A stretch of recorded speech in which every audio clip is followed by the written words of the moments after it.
Well, according to the Department of Justice, approximately 65% of those released from prison go right back to prison, at least at some point in their lives. But the other 35% who do not return to prison often struggle to re-enter society. Roland Martin talks to Flores Forbes, a former Black Panther Party member, on how he's helping other black men to make that difficult transition. Mass incarceration is a fundamental problem in America, and hopefully we're going to see changes made on the federal and state level, but the impact is real when it comes to those who are most impacted. Just imagine being released into a society and you're still being branded with a scarlet letter, not being able to get a job, not being able to live in public housing, not being able to get financial aid when they go to college. What in the world should you do? My next guest, folks, has a book on this very issue. He is Flores Forbes, the author of the book, Invisible Men, a contemporary slave narrative in the era of mass incarceration. Welcome to the show. Thank you. Why do you call this a slave narrative? Because of the punishment clause in the 13th Amendment, which makes you a slave when you go to prison. So basically, I'm telling my story 25 or more years after being released from prison. And in telling that story, what are you trying to get folks to understand? I want people to realize how difficult it is for people who've been to prison, and particularly black men, how difficult it is to re-enter and to reintegrate into society, especially when the criminal justice system focuses primary investment in incarceration. And you went to prison for what, and how long were you in prison? I went to prison for felony murder. I was in prison 4 years, 8 months, 9 days. And coming out, what was the experience of trying to get a job? Were you asked why you were in prison? And then were you truthful? And if you were, what was the reaction? I started out being truthful. When I realized that being truthful was not going to get me a job, I started to lie. I started to become what you might call job smart, figure out which jobs, don't do background checks and that sort of thing. But then I eventually realized what I need to do is more education. So I had a bachelor's degree already, so I went back to graduate school to get my master's degree in urban planning. And I was able to manipulate that system and move through that system with a pretty good network. And eventually I became a professional urban planner, which I've been for the last almost 30 years. And it was different then than it is now. I've had folks on the show, and they've talked about how, as a matter of fact, I interviewed Charles Dutton, and one of the things that he told me, he said, Roland, he said when he went to prison, he said there was real rehabilitation. He said the problem now is you have so many long prison sentences. Right. You got cats who say, oh man, I'm not gonna get out for 20, 30, 40 years. Right. He said, and the rehabilitation is virtually non-existent in a lot of state prisons. Right. I don't believe you can become rehabilitated till you get out. You start working on that process. And the other aspect of that, it's so much more difficult to re-enter because you have no support. When I got out of prison, I got $200 and a bus ticket if I needed it. You know, that's re-entry. They invest $60,000, $70,000 to keep me in prison. So I think that it's incumbent upon the administrations, federal and state, to start focusing on some sort of real re-entry program. But also, what I was saying is, so when you were in prison, right?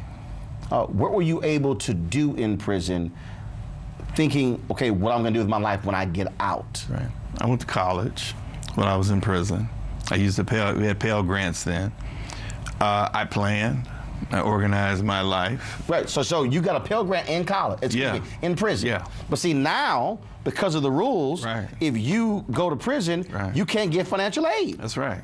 No, it's much more difficult, you know. But still, there is this journey that I have to go through. You know, I mean, I'm in a pretty good position now where I can look back and basically survey the land. I mean, you have there are thousands of formerly incarcerated professionals, thousands of formerly incarcerated academics who are, we're all coming together to begin organizing at looking at, what's the core problem of the criminal justice system in this country?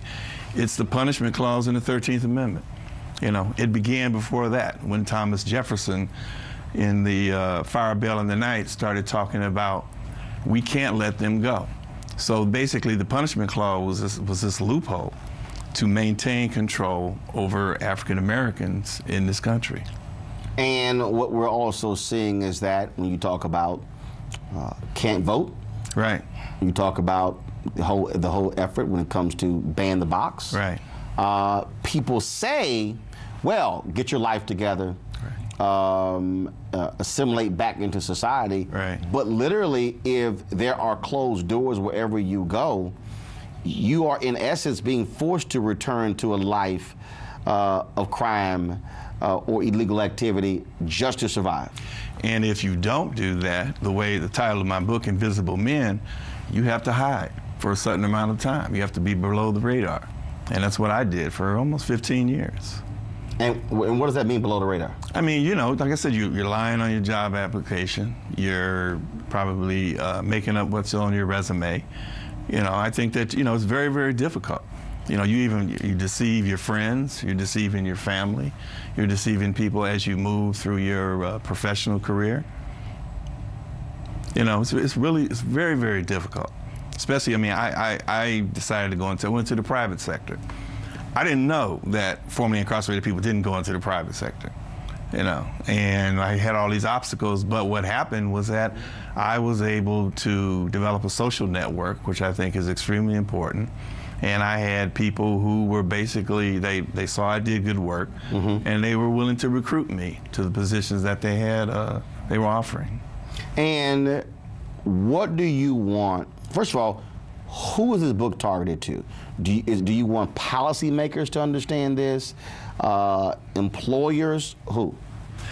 I want people who, okay, I wrote this book because there was no book like this when I first got out. I think that formerly incarcerated need to realize that there is a way. And I would also like policymakers to see it, because I talk about different aspects of this country and the rules and regulations of how things run, you know. So I think it's really, really important that it's pretty general. I hope that people's families are going to read this book. I hope they're going to get this book to their loved ones who are incarcerated, to show them that there is, like I said, there was no roadmap when I got out. I think this is a pretty good roadmap. All right, folks. The book is Invisible Men, a contemporary slave narrative in the era of mass incarceration. Flores Forbes, we appreciate it. Thanks a lot. Thank you. A peaceful protest turned deadly. 37-year-old black man was shot and killed by Baton Rouge police. His hands are in the air, and you still get shot by the cops. Oh my God, please don't tell me he's dead. We're not gonna let hate define us. Race is a big part of this. If truly all lives matter, then all lives need to matter equally. What we require is action. What we require is accountability. We understand that black lives do matter, and we will keep focused on this issue. NewsOne Now, every weekday morning at 7 on TV1.